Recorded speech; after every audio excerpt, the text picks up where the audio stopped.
¿Dónde más iré, Dios? ¿Dónde más iré? Tienes palabras de vida eterna. ¿Dónde más iré, Dios? ¿Dónde más iré? Tienes palabras de vida eterna. ¿Dónde más iré, Dios? ¿Dónde más iré?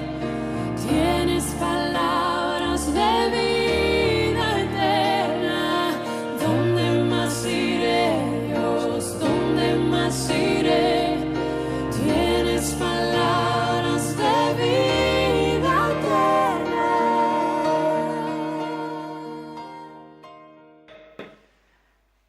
Segunda de Corintios, capítulo 7, versículo 5 al versículo 16. Vamos a leer la palabra del Señor. Dice así, 2 Corintios 7, 5 al 16. Porque de cierto, cuando vinimos a Macedonia, ningún reposo tuvo nuestro cuerpo, sino que en todo fuimos atribulados. De fuera conflictos, de dentro temores. Pero Dios, que consuela a los humildes, nos consoló con la venida de Tito. Y no solo con su venida, sino también con la consolación con que él había sido consolado en cuanto a vosotros, haciéndonos saber vuestro gran afecto, vuestro llanto, vuestra solicitud por mí, de manera que me regocijé aún más. Gracias. Porque aunque os contristé con la carta, no me pesa, aunque entonces lo lamenté, porque veo que aquella carta, aunque por algún tiempo os contristó. Ahora me gozo, no porque hayáis sido contristados, sino porque fuisteis contristados para arrepentimiento, porque habéis sido contristados según Dios, para que ninguna pérdida padeciese por nuestra parte. Porque la tristeza que según Dios produce arrepentimiento para salvación, de que no hay que arrepentirse, pero la tristeza del mundo produce muerte. Porque he aquí esto mismo de que hayáis sido contristados según Dios. ¿Qué solicitud produjo en vosotros? ¿Qué defensa? ¿Qué indignación? ¿Qué temor? ¿Qué ardiente afecto? ¿Qué celo? ¿Y qué vindicación? En todo os habéis mostrado limpios en el asunto. Así que, aunque os escribí, no fue por causa del que cometió el agravio, ni por causa del que lo padeció, sino para que os hiciese manifiesta nuestra solicitud que tenemos por vosotros delante de Dios. Por esto mismo hemos sido consolados en vuestra consolación, pero mucho más nos gozamos por el gozo de Tito, que haya sido confortado su espíritu por todos vosotros. Pues si de algo me he gloriado con él respecto de vosotros, no he sido avergonzado, sino que así como en todos os hemos hablado con verdad, también nuestro gloriarnos con Tito resultó verdad. Y su cariño para con nosotros es aún más abundante cuando se acuerda de la obediencia de todos vosotros, de cómo lo recibiste con temor y temblor. Me gozo de que en todo tengo confianza en vosotros. Oremos. Padre, te doy muchas gracias por esta hermosa reunión que nos das, en la cual nos permitís adorar y bendecir tu nombre, cantar, alabarte, tener comunión con nuestros hermanos, escuchar tu palabra. Y te pido por la predicación de hoy que me ayudes, que me des gracia para poder explicar y hablar todos estos conceptos que tenemos aquí en el texto de hoy, y que le des entendimiento a mis hermanos por medio de tu Espíritu Santo para que ellos puedan comprender cuál es tu voluntad. Y que una vez que la puedan comprender también puedan ponerlo por obra en sus vidas, por medio de la fe, obedecer a tu palabra. Y así entonces la iglesia pueda crecer a imagen de Jesucristo. Pido todo esto en el nombre de nuestro Salvador y Señor Jesús. Amén y amén. Bien, el sermón de hoy le puse por título Exhortaciones que bendicen. Entre los materiales que tenemos nosotros en la lista, seguramente usted la conoce, para el discipulado de aquellos que quieren formar parte de la iglesia local, hay un material especial que se llama, le llamamos, ¿no?, comúnmente mandamiento de los unos a los otros. Es un material que tiene, ¿no?, 12 partes, 12 lecciones, en los cuales en esas 12 lecciones vemos 30 mandamientos que nos da la Biblia en el Nuevo Testamento para cumplir mutuamente, de uno a los otros. Y uno de los mandamientos, creo yo, que es más difícil de cumplir, que tenemos ahí en esa lista y que usted lo puede ver y lo puede revisar, es justamente un mandamiento que dice: exhortaos los unos a los otros.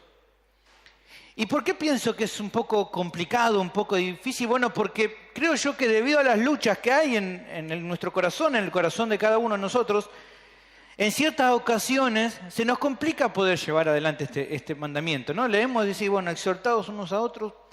Bueno, a veces cuesta. Y seamos sinceros, ¿no? Ponete a pensar un segundo en esto, ¿no? ¿A quién le agrada confrontar a otro hermano que está cometiendo pecado, sabiendo que por ahí se va a enojar, ¿no? Sabes que tal vez se va a poner mal y te cuesta, ¿no? ¿A quién le gusta no ser el malo de la película, ¿no? El que va a confrontar? A veces uno no quiere no quedar como el aguafiesta. A veces como que uno puede pensar, bueno, qué legalista porque está marcando, ¿no?, el error de otro, o qué mala onda, este siempre es el que tira palo. No, ¿por qué yo tengo que ser el malo de la película y los demás no dicen nada, ¿no? A veces está esa lucha en nuestra mente, en nuestro corazón, no querer confrontar.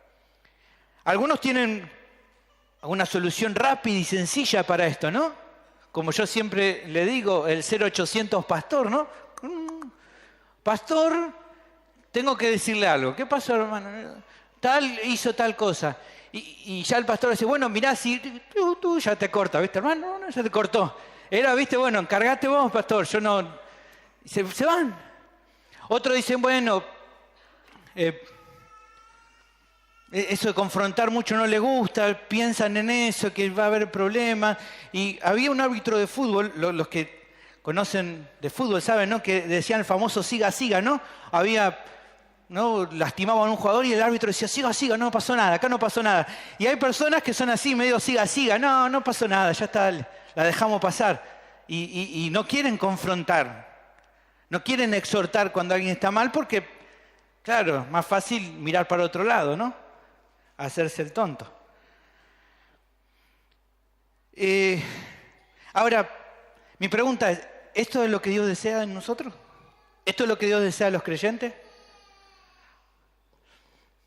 Bueno, la palabra de Dios nos ayuda a entender, por medio de varios textos, que es importante cumplir con este mandamiento. Pero también nos muestra que el exhortar a otros tiene que ser de una manera sana y tiene que ser de una manera bíblica. ¿Está bien? Tiene que hacerse, pero tiene que hacerse de la manera que Dios quiere, no como nosotros queremos. ¿Y cómo nos ayuda este pasaje de hoy?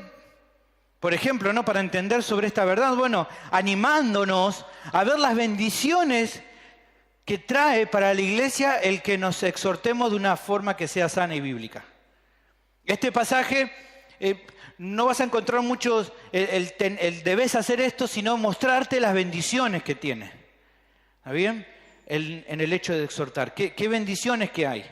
¿Cómo se edifica tu vida y se edifica la vida de la iglesia en general cuando cumplimos con este mandamiento? Los corintios, ¿se acuerdan? Fueron exhortados. ¿Se acuerdan que les conté a los que están hace mucho tiempo, los que no, les comento? Entre la primera epístola de los Corintios y la segunda epístola de los Corintios hay lo que se llama una carta triste, que no tenemos registro, no ha quedado un registro de esa, no era una carta que fue inspirada por el Espíritu Santo, pero que sí fue escrita por Pablo, en el cual Pablo escribió a los hermanos exhortándolos. Y en el capítulo 2, versículo 13, quedó pendiente el saber qué pasó. ¿Cuál fue el resultado, no? Pablo le escribió, manda la carta con Tito, Tito tenía que traer el informe de qué había pasado, y bueno, ahí quedó el asunto. No habíamos todavía noticias de qué había pasado, y a partir del 2.14 es como que se hace un paréntesis muy largo, termina el 2.13, y como decimos nosotros, empieza un paréntesis en cual Pablo deja el tema por un rato y empieza a hablar sobre la autenticidad de su ministerio, ¿no? Sobre que él era un ministro del nuevo pacto. Y fíjense qué tan largo fue el paréntesis que él deja en 2.13, arranca 2.14 y recién en el 7.5 cierra paréntesis y vuelve a tratar el tema. ¿Está bien? Se tomó un paréntesis bastante largo, pero bueno, va a retomar el tema. Y vamos a ver justamente ahora, a partir de este versículo, qué pasó al final con eso.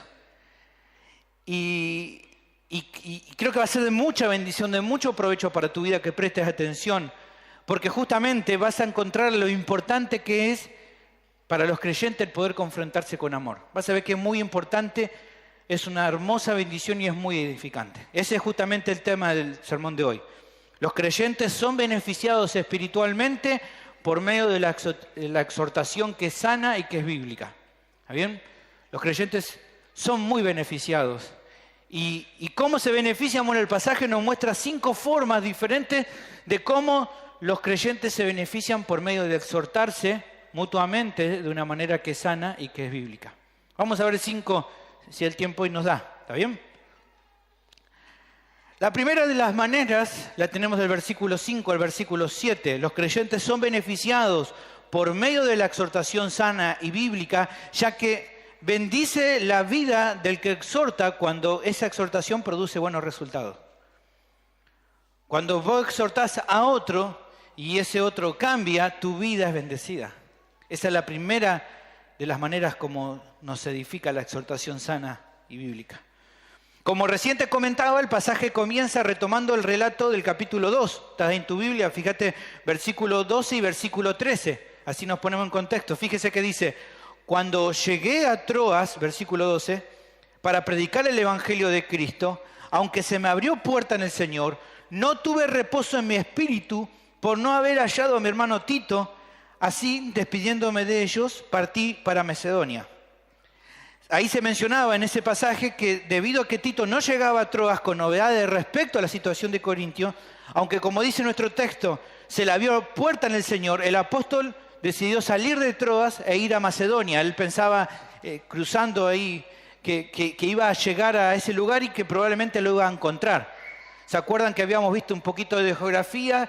La provincia de Macedonia estaba más al norte que Corintio. Corintio estaba en la región de Acaya, que era un poquito más al sur. En Macedonia, para que usted se ubique, una iglesia muy conocida era la iglesia de los filipenses, y en Acaya estaban, por ejemplo, los corintios, ¿está bien? Entonces él pensaba de que, digamos, Tito iba a ir al norte por tierra y que después iba a cruzar. Entonces dijo, bueno, seguramente me lo voy a encontrar en el camino. Entonces por eso fue a Macedonia. Como dijimos, ¿no? La vez cuando lo hablamos, es como que estaba tan ansioso como el que está esperando el colectivo y se baja de la vereda para mirar, ¿no? Como pensando que así va a venir más rápido. No va a venir más rápido. Pero era tanta la ansiedad que dice, bueno, me lo voy a encontrar en el camino, a ver si así lo engancho. Y bueno, y en este punto, él sale de Troas, va a Macedonia, pensando que iba a encontrar a Tito. Es donde arranca nuestro texto de hoy. Dice, versículo 5. Porque de cierto, cuando vinimos a Macedonia, ningún reposo tuvo nuestro cuerpo, sino que en todo fuimos atribulados. De fuera, conflicto; de dentro, temores. Vemos aquí entonces que al llegar a esa región, a Macedonia, la situación sigue igual de complicada. Se nos cuenta ahí que el apóstol no tuvo reposo de su cuerpo. O sea, la aflicción que tenía en Troas se mantiene cuando llega a Macedonia. ¿Por qué? Bueno, porque las tribulaciones continuaron. Fíjense que dice ahí, externamente tuvimos conflictos. Esta idea de conflictos es una idea de peleas, ¿está bien? Peleas con personas. Y evidentemente, hermanos, piense usted esto, al volver a esa región, se imaginan que no iba a ser muy querido por la gente. ¿Se acuerdan usted que cuando Pablo estuvo en Filipos, qué pasó? Fueron azotados, encarcelados. ¿Se acuerda usted cuando lee Hechos? ¿Se acuerda esa parte?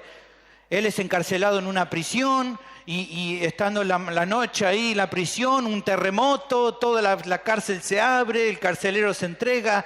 Al otro día los gobernantes de Filipos quieren medio que sacarlo a escondida a Pablo porque él es romano, y él los enfrenta y les dice, no, yo no me voy a ir así como ustedes quieren.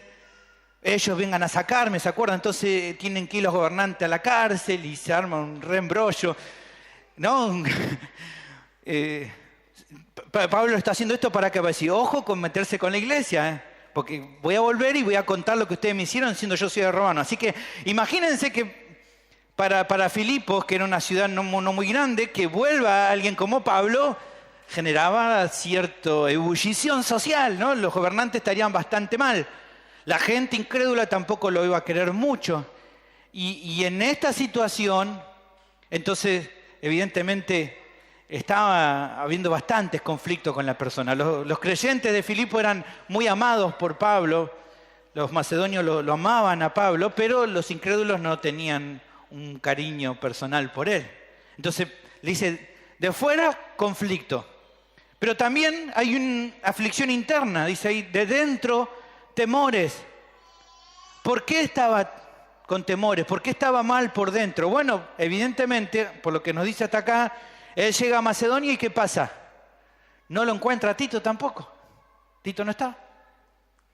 Entonces, él se empieza a preocupar.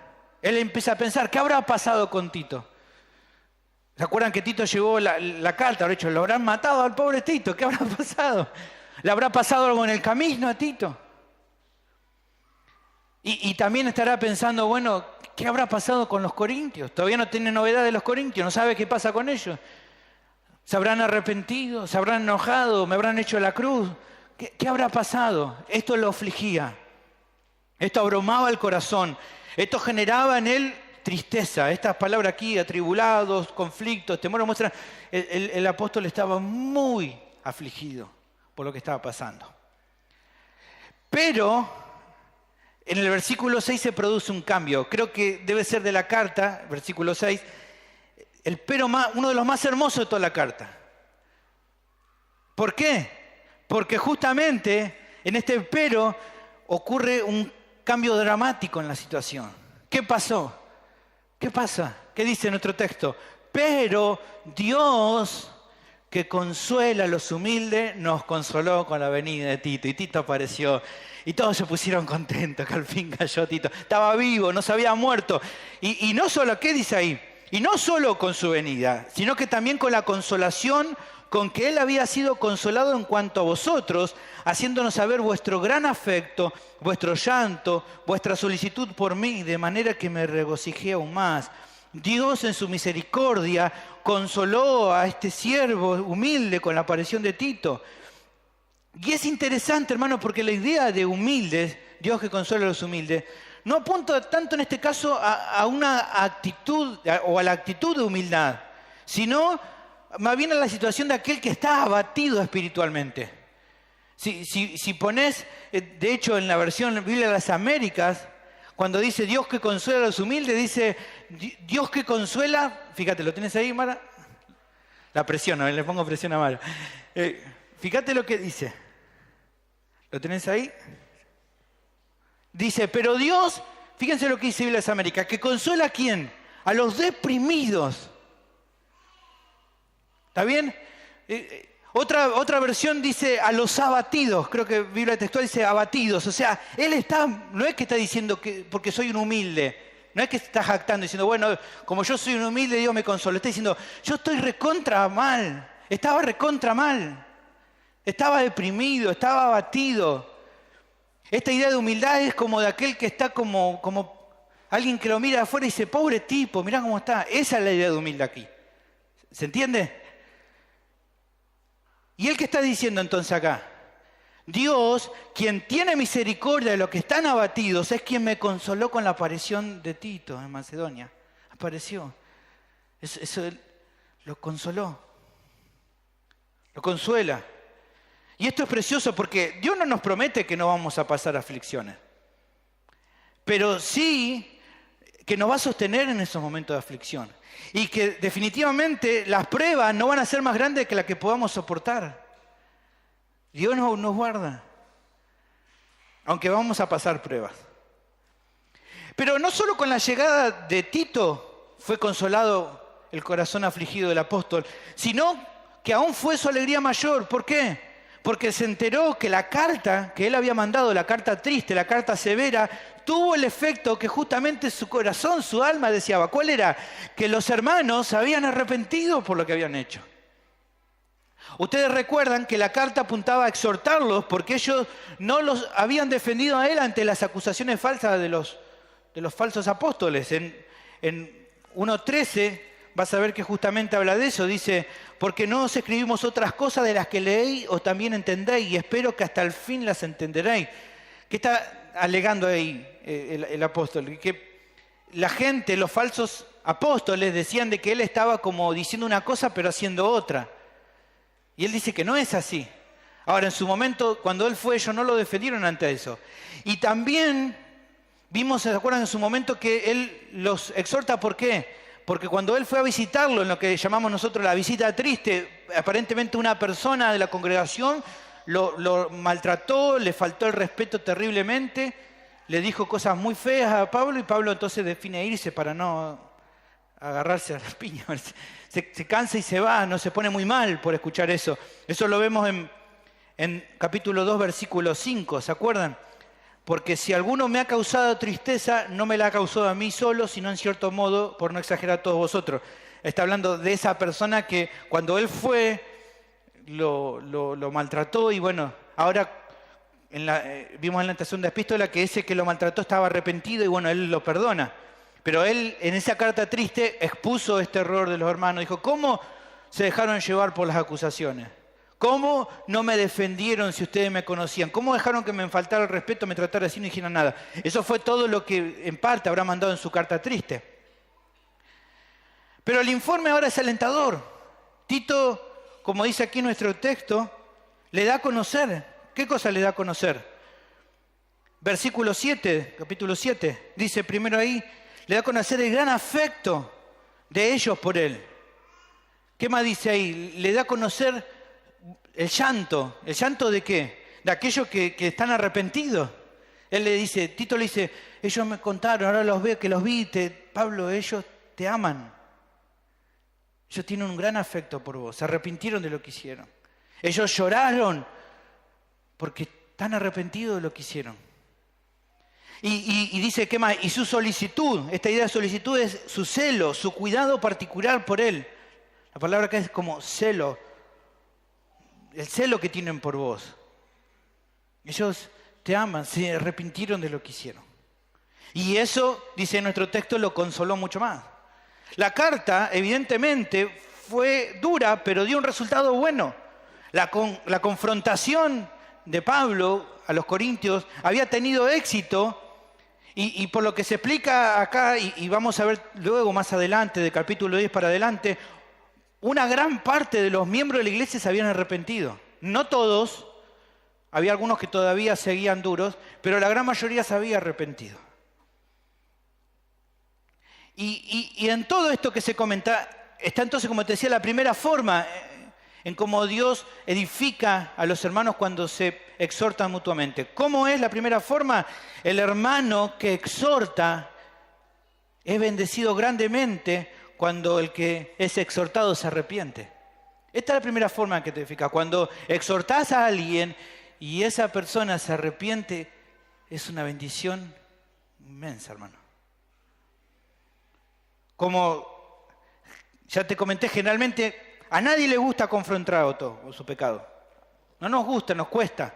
Se genera tensión, se genera preocupación, luchas en tu mente. ¿Por qué? Porque no sabes qué va a pasar. No sabes cómo lo va a tomar la persona. No sabes cómo va a reaccionar. Y eso te genera duda, te genera temor. Pero si le digo y le cae mal, ¿qué hago? Y si se me pone a llorar, no, yo no aguanto ver a la gente llorar, ¿viste? O un montón de cosas que pensamos y eso nos hace como no querer confrontar. Pero tan cierto como que todo esto está en nuestra mente, es igual de cierto, hermano, que el corazón de un creyente es profundamente bendecido cuando el hermano se arrepiente. Ver a Dios obrar en la vida de un hermano y haber podido ser útil para el Señor es una bendición, hermano, inmensa, inmensa. En la tercera carta de Juan, el versículo 3 y versículo 4, se nos muestra el corazón de un creyente, en este caso el apóstol Juan, que se alegra, se regocija de ver a otro creyente crecer, sabiendo que él ministró a ese otro creyente. Fíjense lo que él dice. Él está hablando acá respecto a Gallo. Gallo era un siervo de Dios, alguien que en varias partes es como reconocido por ser alguien muy hospitalario. Y él le dice, a Gallo? ¿Qué le dice? Pues mucho me regocijé cuando vinieron los hermanos y dieron testimonio de tu verdad, de cómo anda en la verdad. Fíjate, me regocijé un montón de verte crecer. ¿Y qué dice el versículo 4? No tengo yo mayor gozo que este, el oír que mis hijos andan en la verdad. Evidentemente Gallo no era el hijo natural de Juan, sino un hijo espiritual. Pero ven, él está gozoso. No solo gozoso por verlo crecer, sino gozoso por saber de que por medio de lo que él hizo en Gallo, Dios lo usó eso para hacerlo crecer.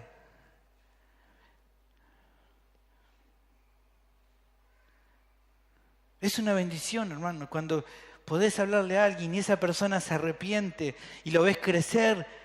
Es algo que es precioso, es una bendición inmensa, hermano, poder hacerlo. Es algo hermoso que te edifica tu vida espiritual y es algo que no deberías perderte por miedo a lo que puede llegar a pasar. Mi pregunta es, ¿lo estás haciendo? ¿Estás exhortando a otros de manera bíblica? ¿De manera sana? ¿O sos el que le tirás la pelota para que otro lo haga?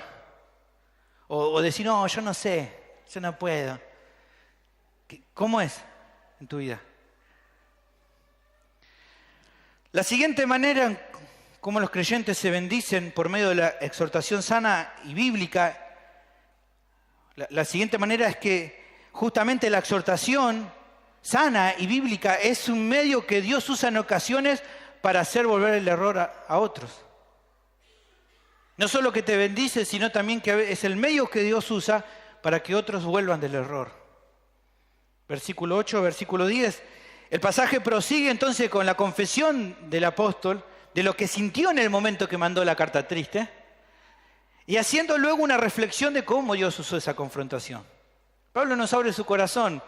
Él sin complejo no dice lo que le pasó en su momento, porque él es como cualquiera de nosotros.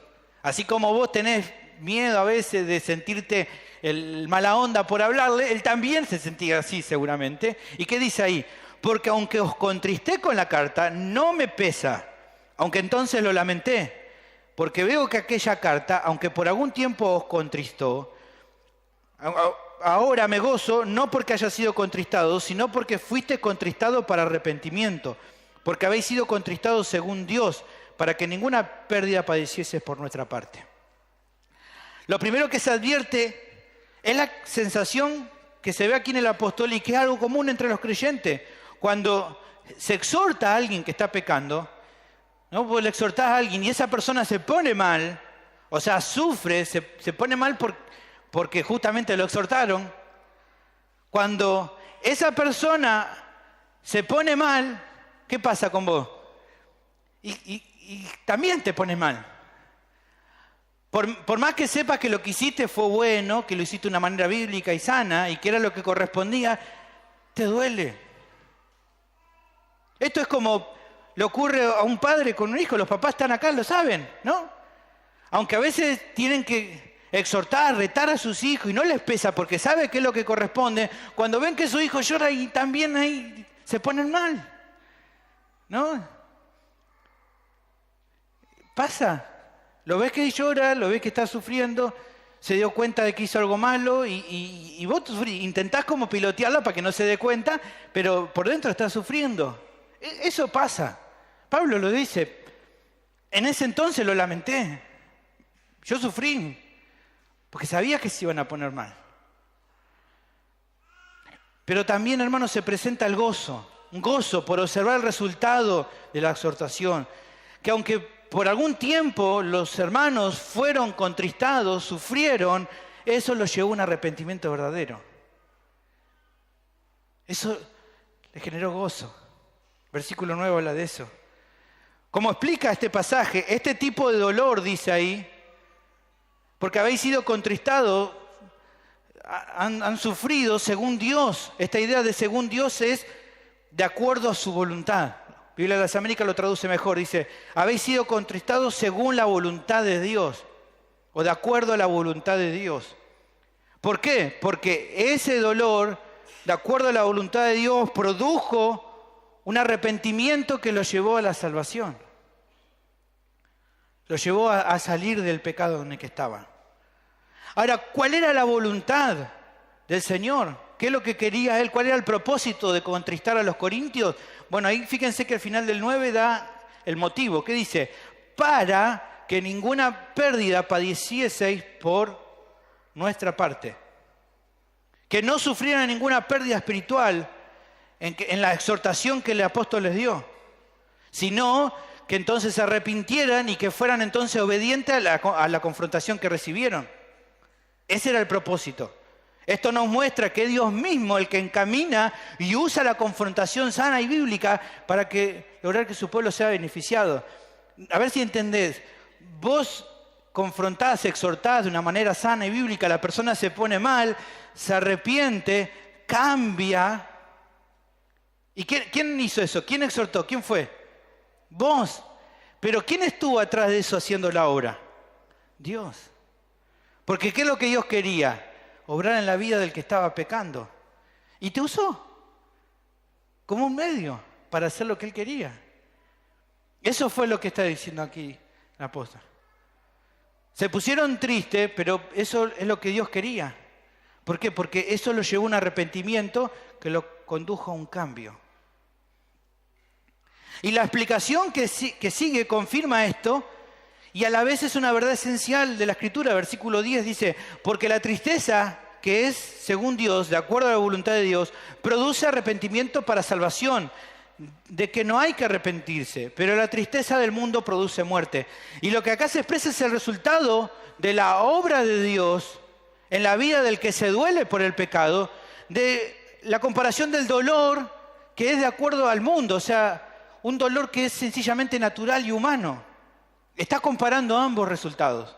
¿Qué es lo que pasa con el que se duele de acuerdo a la voluntad de Dios y quién es el que se duele de acuerdo a lo que naturalmente le pasa, pero que Dios no está actuando atrás de eso? ¿Cuál es la diferencia?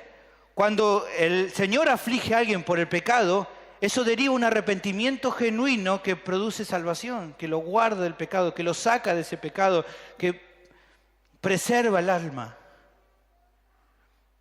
¿Qué pasa desde el comienzo?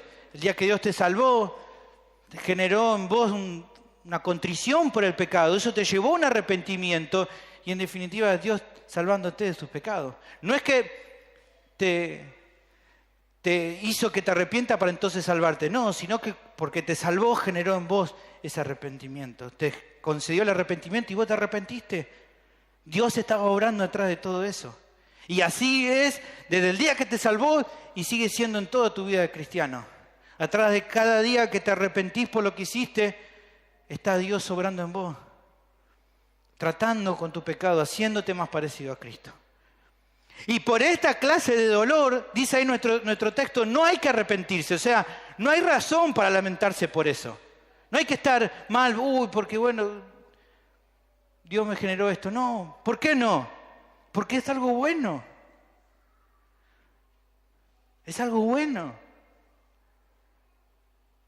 Es un dolor que es hermoso. ¿Por qué es hermoso? Porque por el resultado final, hermano. Es como una mujer que sufre en su parto natural, está sufriendo. Pero cuando tiene su hijo ya no le importa lo que sufrió. ¿Por qué? Porque ve el resultado. Ya se olvida de eso. Y está feliz. Así está el corazón de aquel que ha sido perdonado por Dios. En cambio, cuando el dolor por el pecado no proviene de uno obrar de Dios obrando, por más que la persona llore, se aflija, el resultado final es la perdición. Hay una realidad, hermano, en todas las personas. Y si vos estás acá, seas creyente o todavía no seas creyente, te va a pasar lo mismo. Todas las personas en el mundo, en algún momento u otro, se afligen por su pecado. Todos les pasa. Nadie va a decir, no, yo la verdad es que no me pongo mal, porque todos los que en algún momento actúan mal, lastiman a alguien, se comportan mal, hacen cosas malas, se afligen por su pecado. Pero aquí vemos en este pasaje importantísimo para entender la obra de Dios, la diferencia. ¿Cuál es la diferencia? En el caso de aquel que se pone mal por su pecado, según Dios, ¿qué pasa? Esa persona se vuelve al Señor de todo corazón, confiando en la obra de Cristo.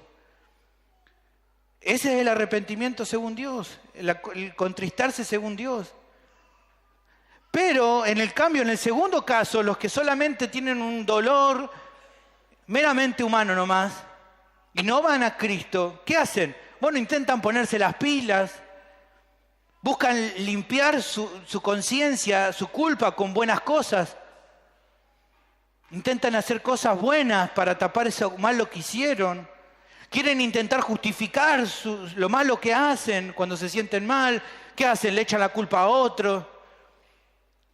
Usted sabe, ¿no? Escucha a la gente, no, lo que pasa es que la culpa es por mi familia, por el gobierno, todo le echa la culpa a todo, pero no se hacen cargo de su propio pecado. O dicen, bueno, sí, me porté mal, pero bueno, vos sabés, yo soy así. Eso no es arrepentimiento genuino. Es intentar tapar la culpa que tienen de una forma humana, pero no es la forma según Dios. Porque aquel que está arrepentido va a la cruz, va ante Dios. ¿Se acuerdan como el publicano dice, Señor, sé propicio a mí, tené misericordia, no merezco nada, pero acá estoy, Señor, perdóname.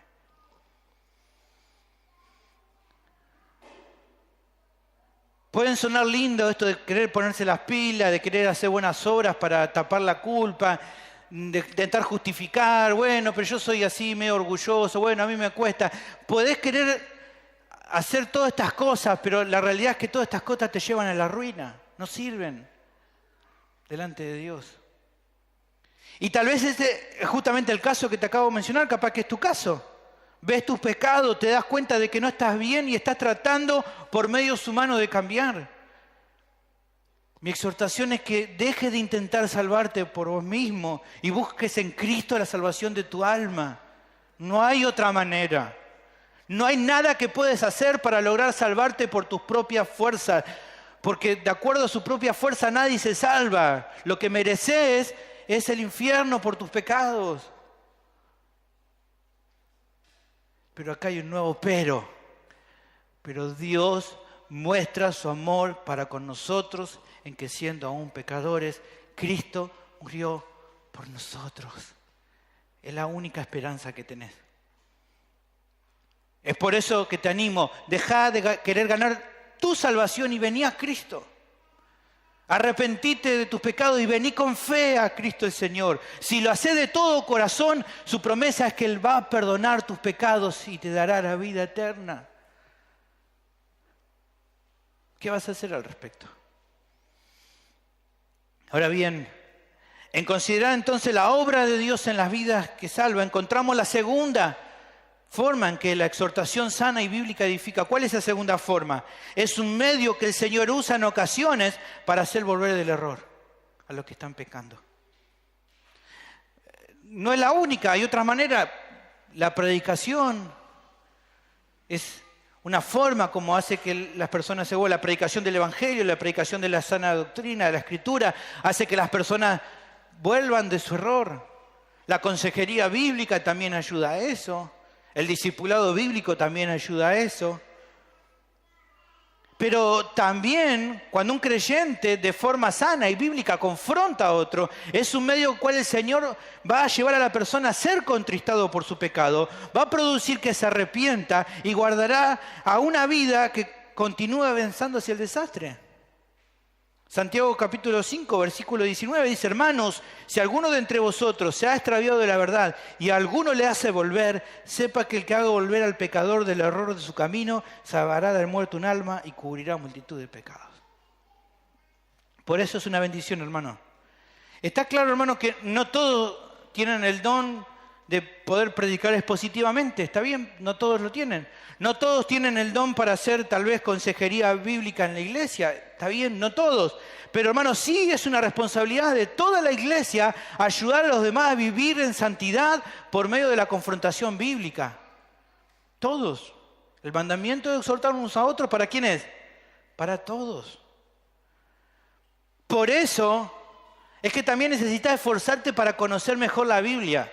¿Por qué?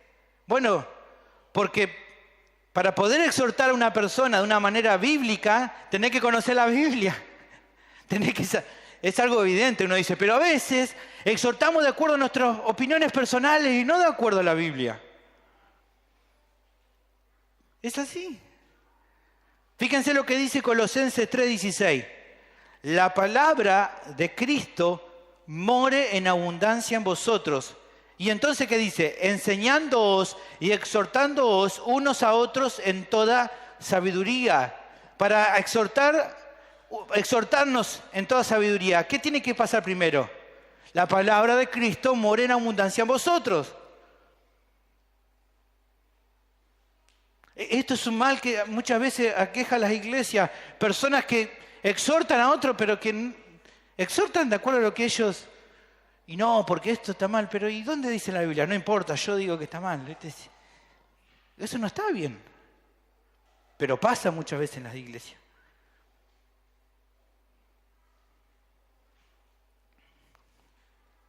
Hermanos, yo necesito ser confrontado por otro creyente cuando estoy errando. Y vos también requerís de lo mismo. Y aunque Dios no necesita de ninguno de nosotros, en su gracia ha determinado que entre los creyentes puedan cooperar para su santificación por medio de la exhortación. Dios ha querido así. ¿Ves qué importante que es que lo hagas? ¿Ves qué importante que es ayudar a tu hermano en su santidad? La tercera razón de que los creyentes son beneficiados por medio de la exhortación sana y bíblica es porque esta exhortación, este tipo de exhortación produce cambios que agradan a Dios. El texto continúa dándonos las características particulares del dolor por el pecado según Dios. ¿Qué es lo que el dolor por el pecado genera? Dijimos arrepentimiento. Bueno, justamente acá lo que hace el pasaje, ¿sabe lo que es? Demostrarnos o mostrarnos con claridad qué es esto del arrepentimiento. Nosotros decimos, bueno, darle la espada al pecado y volver a Cristo. Sí, está bien, pero ¿y eso cómo se ve? ¿Cómo se ve? Bueno, este pasaje es precioso para que vos puedas entender cómo se ve el arrepentimiento. ¿Qué dice? Porque he aquí esto mismo de que hayáis sido contristados según Dios. ¿Qué dice? ¿Qué solicitud produjo en vosotros? ¿Qué defensa? ¿Qué indignación? ¿Qué temor? ¿Qué ardiente afecto? ¿Qué celo? ¿Qué vindicación? En todos habéis mostrado limpios en el asunto. Acá entonces vamos a ver con detalle los rasgos de un arrepentimiento verdadero. ¿Cuáles son? ¿Qué dice primero ahí el pasaje? Comienza el versículo. Solicitud. Cuando un creyente se arrepiente genuinamente por su pecado, es diligente en querer cambiar de actitud respecto a lo que estaba haciendo mal. ¿Quiere cambiar? Solicitud, prontitud. ¿Qué tengo que hacer para ser salvo? ¿Qué tengo que dejar de hacer? ¿Qué amistad tengo que cortar? ¿Qué cosa tengo que sacar? ¿Qué hay que hacer? Eso es una característica del arrepentimiento. ¿Cuál es otra característica? Dice ahí nuestro texto, ¿qué defensa? Cuando un creyente se arrepiente de corazón por su pecado, desea exponer que realmente está arrepentido por lo que hizo. Se esfuerza por limpiar su testimonio y mostrar evidencia de que ya no quiere seguir como antes. Se esfuerza, no para aparentar, sino porque realmente ya no quiero seguir así. Miren, ya no soy el mismo. ¿Se acuerdan cuando Pablo, Dios lo salva y entonces él va a Damasco y todos los hermanos que estaban ahí, los creyentes, ¿qué dicen? No, pero este era el que nos perseguía. No, este está mintiendo. ¿Y él qué hacía? No me van a creer. No, más se esforzaba para mostrar que Cristo lo había salvado, que él ya no era lo que era antes, que él ya no seguía en ese pecado de perseguir a la iglesia, sino que era un creyente genuino. Así es el deseo de aquel que quiere arrepentirse. Quiere mostrar, quiere decir, ya no soy eso, ya dejé todo eso atrás. ¿Qué más genera un arrepentimiento genuino? Indignación. Cuando un creyente se arrepiente por su pecado, está indignado. ¿Pero con quién? ¿Con los demás? ¿Con el diablo? ¿Con los demonios? ¿Con la computadora? No, ¿con quién está indignado? Consigo mismo está indignado. No le echa la culpa a nadie por lo que hizo. Se hace cargo. Eso es indignación. No, la culpa de mi esposa me trata mal, la culpa de mi esposo que no me da la plata que yo quiero. No, nadie la culpa, mía es la culpa. Pero indignación también, ¿saben qué es? Es alguien que odia el pecado que antes amaba, que antes apreciaba. Romanos capítulo 6, versículo 21, fíjense la actitud del cambio. Pero ¿qué fruto tenéis de aquellas cosas de las cuales ahora os avergonzáis? Antes, porque eso produce, porque el fin de ellas es muerte, fíjense, antes le producía, qué sé yo, placer, gozo, ahora se avergüenzan, no quieren saber nada con esas cosas. Ya no quiero saber nada de toda esa porquería. ¿Qué más produce? Temor, dice nuestro texto. ¿Qué temor? Cuando un creyente se arrepiente de su pecado, realmente se le genera un temor reverente hacia Dios. Que ese temor lo ayuda, lo anima a no volver a deshonrar a Dios. No quiere, va a usar todos los medios que pueda para no deshonrar de vuelta a Dios. Sabe que está ante la presencia de Dios y no quiere volver a fallarle. ¿Qué más produce el arrepentimiento? Dice ahí nuestro texto, qué ardiente afecto. Cuando un creyente se arrepiente de su pecado, si ha lastimado a otro con su actitud pecaminosa, se esfuerza por restaurar las relaciones y enmendar sus errores con los demás. Si el pecado tuvo que ver con lastimar a otro, bueno, ahora buscás arreglar la situación, mostrar amor. Si fuiste alguien que lastimaste a las personas, ahora querés enmendar, no querés seguir así. Finalmente, la última palabra mucho no la conocemos, esto de vindicación. ¿Qué es esto de vindicarse? Cuando un creyente se arrepiente de su pecado, busca demostrar a los otros lo que hay realmente en su corazón. Si alguien vio cosas desagradables de él, se esfuerza por todos los medios que se haga justicia respecto a lo que ha ocasionado y de restituir. Él acepta las consecuencias, él demuestra que realmente no era eso que se esperaba, porque a veces no han visto la gente del mundo, las personas, las cosas malas que hemos hecho, las maldades que hemos realizado. Queremos demostrar que ese no éramos nosotros, era nuestro pecado, pero que ya no queremos eso, que realmente Dios obró en nuestra vida. Es una vindicación, es una defensa. Los corintios buscaron ¿qué cosa? Demostrarle a Pablo de que estaban equivocados, pero que lo amaban en el fondo. Eso es vindicarse. Demostrar la realidad de las cosas. El resultado de todos estos cambios, hermanos, explican con claridad lo que es arrepentirse de corazón. Dice ahí nuestro texto, es haber quedado limpio ante el asunto. Es demostrar que hay un cambio verdadero, que realmente se vea. Es dejar de vivir para ese pecado que cautivó el corazón y la mente y empezar a andar en santidad. Arrepentimiento es creer que las cosas hay que hacerse como Dios quiere y no como yo pensaba. Eso es arrepentimiento. Y eso me hace pensar. Y permíteme hacer un paréntesis. ¿Realmente ves estas evidencias de arrepentimiento en tu vida?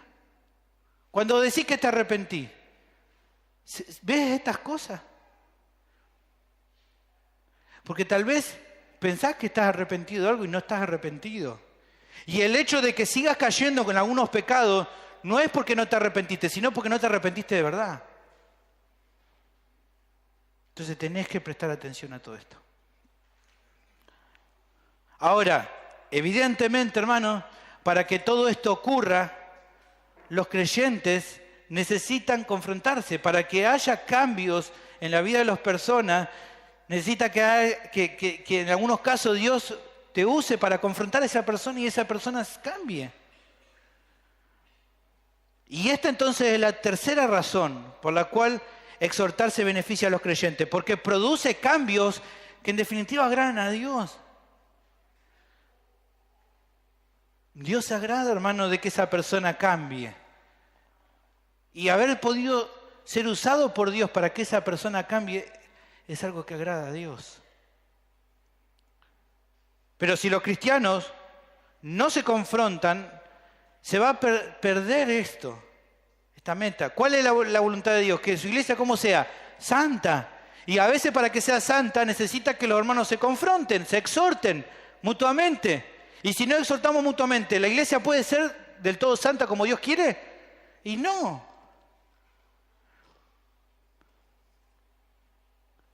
Dicho, hermano, de otra manera, entiéndalo bien, una iglesia en la que no se confronta regularmente unos a otros el pecado, no va a poder crecer en santidad.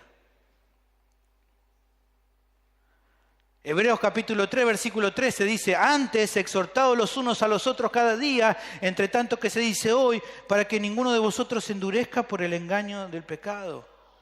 Para crecer en santidad tenemos que confrontarnos. Y si no nos confrontamos como deberíamos, estamos haciendo que la iglesia no crezca como... Y aparte de eso, no estamos agradando a Dios. Y sabes una cosa más, Él te va a juzgar, porque vos sabías lo que tenías que hacer, que estaba bien, y no lo hiciste. ¿Y cómo se le llama a eso? Pecado. Santiago 4:17 dice: y el que sabe hacer lo bueno y no lo hace, le es pecado. ¿Te das cuenta de que a veces estás pecando porque no estás confrontando? ¿Porque no estás exhortando?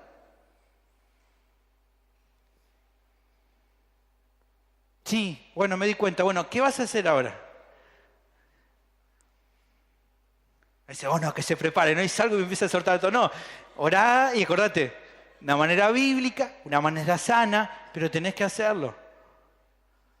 Y si hasta acá no lo estaba haciendo, tenés que arrepentirte.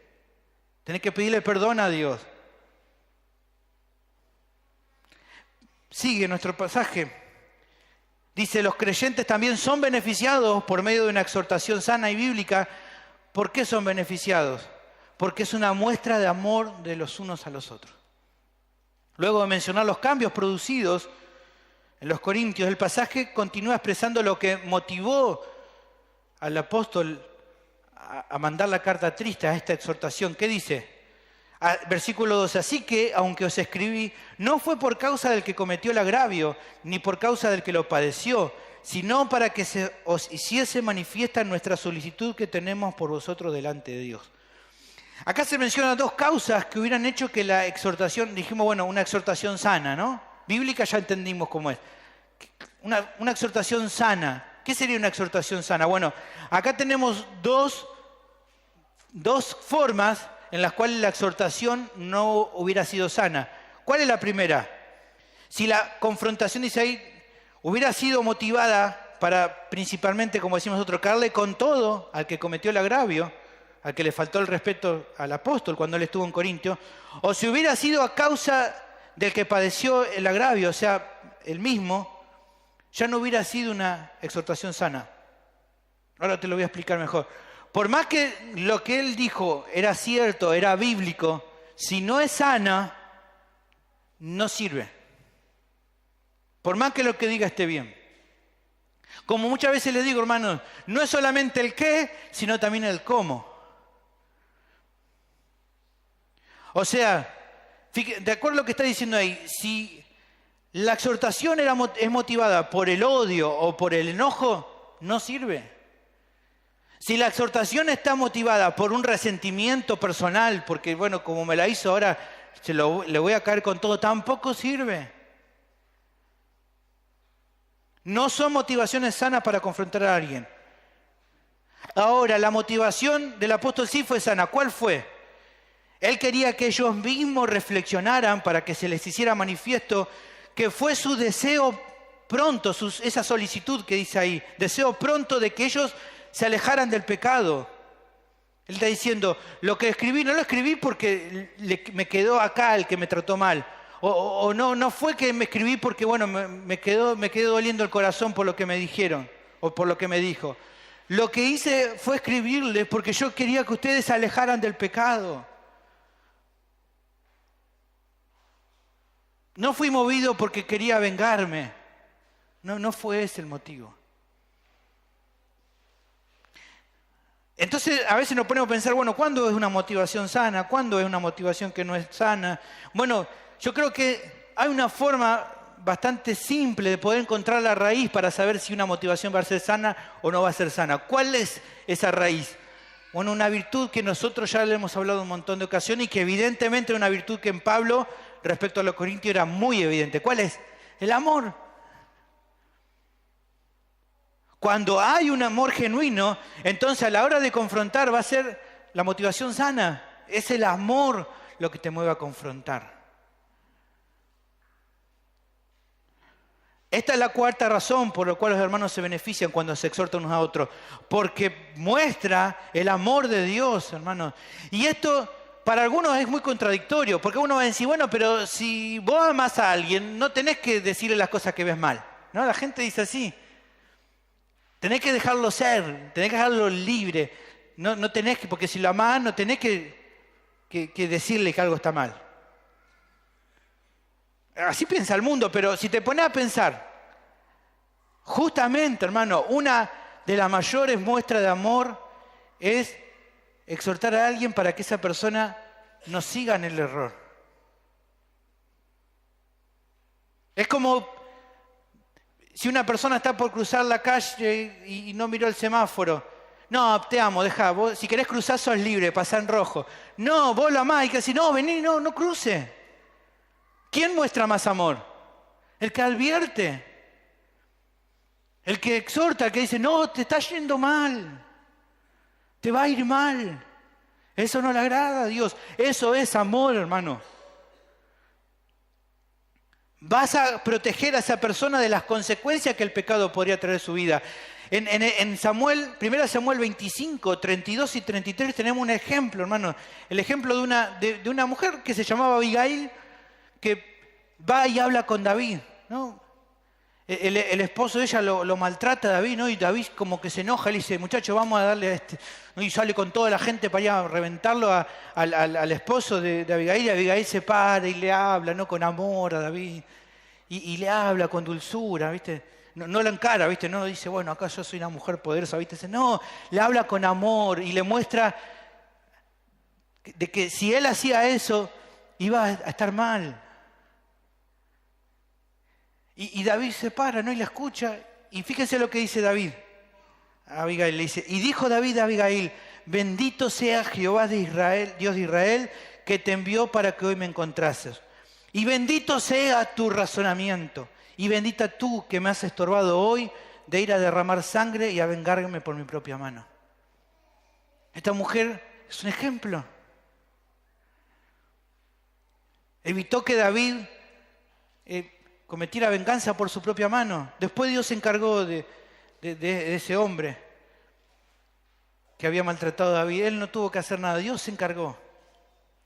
Pero Dios usó a Abigail para hablarle, para confrontar el pecado que David estaba por cometer, y David no lo hace. ¿Saben que muchos creyentes, hermanos, valoran esta actitud porque reconocen el amor que se les tuvo para confrontarlo con el pecado? Los creyentes verdaderos dicen, gracias por decirme las cosas. Lamentablemente, hermano, el reproche de muchos que han caído en pecados muy graves es todo lo contrario a eso. ¿Sabe lo que dicen? Muchos sabían que estaba haciendo mal las cosas, pero nadie me dijo las cosas de frente. Eso es lo que muchos reprochan. ¿Y sabe qué? Tienen razón.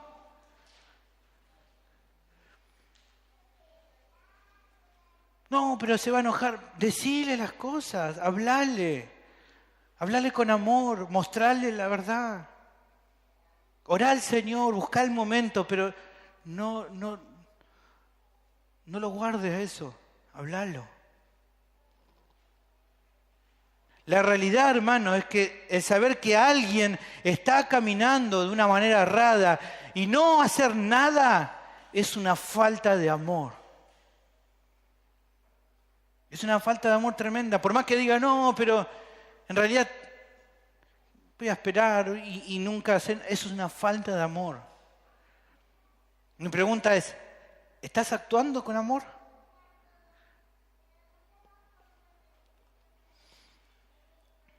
Pero también, hermano, esta sección te anima a considerar si tu actitud a la hora de exhortar es sana o no es sana. Porque a veces los problemas que tienen que algunos dicen, no, pero yo no tengo problema, yo tengo el don de exhortar y a todos les caigo encima, ¿no? Pero ¿cuál es el problema? Que sí, que no tienen problema para exhortar, pero muchas veces exhortan mal. No exhortan de una manera sana. Las motivaciones no son las que Dios quiere. ¿Y sabes una cosa? ¿Querés que te diga la verdad?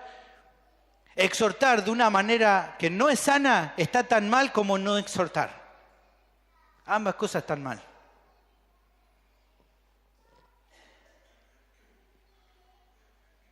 Hermana, cuando exhortás a tu marido, pero no porque busca su santidad, sino porque te molesta lo que hace, no es una motivación sana. Dibujala como quiera, vos lo sabés, Dios lo sabe, yo no lo sé, pero está mal. Y lo mismo para los hombres, exactamente lo mismo. Ahora mi pregunta es, ¿y cómo es en tu caso? ¿Cómo es? Finalmente, los creyentes son beneficiados por medio de la exhortación sana y bíblica porque preserva las relaciones entre los creyentes. Aquí el pasaje concluye dándonos algunos detalles más del informe de Tito respecto a la actitud de los corintios. Versículo 13 dice, por esto mismo hemos sido consolados en vuestra consolación, pero mucho más nos gozamos por el gozo de Tito, que haya sido confortado su espíritu por todos vosotros. Pues si de algo me he gloriado con él respecto de vosotros, no he sido avergonzado, sino que así como en todos os hemos hablado con verdad, también nuestro gloriarnos con Tito resultó verdad. Y su cariño para con vosotros es aún más abundante cuando se acuerda de la obediencia de todos vosotros, de cómo lo recibiste con temor y temblor. Me gozo de que en todo tengo confianza en vosotros. Se expresa en estos versículos finales, primero, el gozo, ¿no? ¿Cómo se sintió Tito cuando visitó a los hermanos? Versículo 13 nos dice que su espíritu fue confortado. Ahí la idea es que estuvo en reposo cuando estuvo con ellos. Se sintió confortado, se sintió bien. Me imagino que Tito también tenía miedo, ¿no? Dice, cuando caiga con la carta, ¿qué me va a pasar? ¿Me van a matar? No, llegó y ya la cosa estaba un poco mejor y se terminó de calmar la cosa. Entonces dice, estuve re bien, ¿sabes qué bendición estar con los hermanos? Versículo 14 nos dice que justamente Pablo le dice a los corintios, yo le dije a Tito que ustedes son motivo de orgullo. Y él le dice, cuando vayan allá yo sé que no me van a hacer pasar vergüenza. No, a veces dice, hijo, no me hagas pasar vergüenza. Bueno, él le dice, vas a ver que no te van a hacer pasar vergüenza. ¿Y qué es lo que pasa? Bueno, que sí. Tito comprobó que era verdad. Que eran gente buena, que eran buenos creyentes, que tenían un montón de cosas para arreglar, sí, pero que eran buenos creyentes. Pablo le dice eso. No van a ser motivo de que me avergonzaba, y tal cual pasó eso. Eso lo vemos en el versículo 14. Tito comprobó eso. Luego el versículo 15 nos dice que Tito también se gozaba. ¿Por qué? Porque él recordó, ¿no? La obediencia, el temor, el temblor, lo que Dios produjo en ellos. Pablo les cuenta a los corintios lo que Tito le dice. Tito le dice, no sabes qué lindo que fue, Pablo. Cómo estaban obedeciendo, cómo escucharon tu exhortación. Qué temor, qué temblor, qué deseo de honrar a Dios que tenía. Y el versículo 16 termina justamente con el gozo de Pablo. Dice, me gozo. Me gozo. ¿De qué se gozaba? De que mi confianza por ustedes se renovó, está completa. Tengo confianza.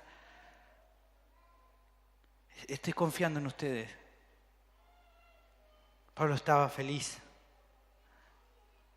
Ahora, ¿qué se está queriendo remarcar con estos versículos finales? Bueno, el resultado de la exhortación. ¿Cómo estaba el apóstol? Gozoso. ¿Cómo estaba Tito? Gozoso. ¿Qué le pasaba a los hermanos? Reconocieron amorosamente la actitud de Pablo de haberlos exhortado. Decían, gracias Pablo, gracias. Gracias por mostrar tanto amor en exhortarnos. Gracias Pablo por tener paciencia. Gracias hermano. ¿Te ha pasado que algún hermano te ha dicho, gracias hermano por tenerme paciencia? Yo soy cabeza dura, pero qué bueno que tuviste paciencia conmigo y me hablaste, y me hablaste, y me hablaste. Es eso lo que está pasando ahí. La carta esta triste ayudó a preservar las relaciones fraternales. O sea, en un sentido los hizo volver del error y en un sentido más general, ¿qué es lo que hizo? Sostuvo la obra de Dios en Corinto.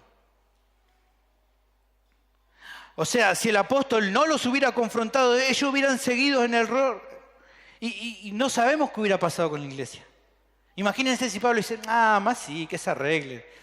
Me quedo en Troas, tranquilo, me quedo con los filipenses. ¿Para qué voy a volver a hacer? No, Pablo siguió insistiendo y eso preservó la obra de Dios en Corinto.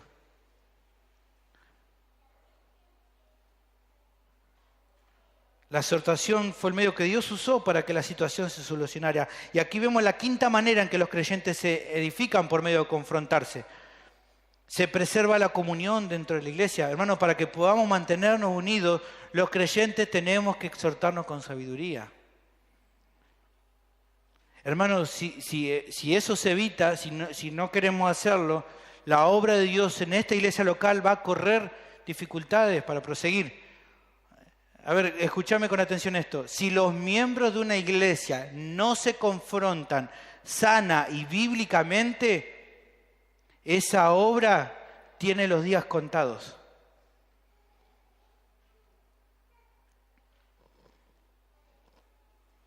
¿Me escuchaste lo que dije?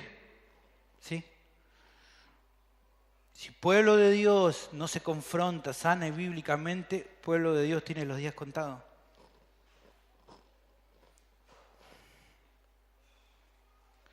Si alguien piensa que el monopolio de la exhortación le corresponde solamente a los líderes, a los hermanos maduros, y considera que él no tiene responsabilidad en ayudar en esta área, sabe, hermano, que vas a perjudicar a la vida espiritual de la iglesia. Y no vas a estar agradando a Dios con esa actitud. Por eso te animo a reflexionar en todo esto, para darte cuenta de la bendición que es para la iglesia que regularmente nos exhortemos de la forma que Dios quiere. Y que justamente a reflexionar con eso te animes a hacerlo, porque vas a ser de mucha edificación para los hermanos. Mi pregunta finalmente es, ¿estás dispuesto a esforzarte? ¿Es difícil? Sí, pero ¿estás dispuesto a hacerlo? Padre, te doy gracias por tu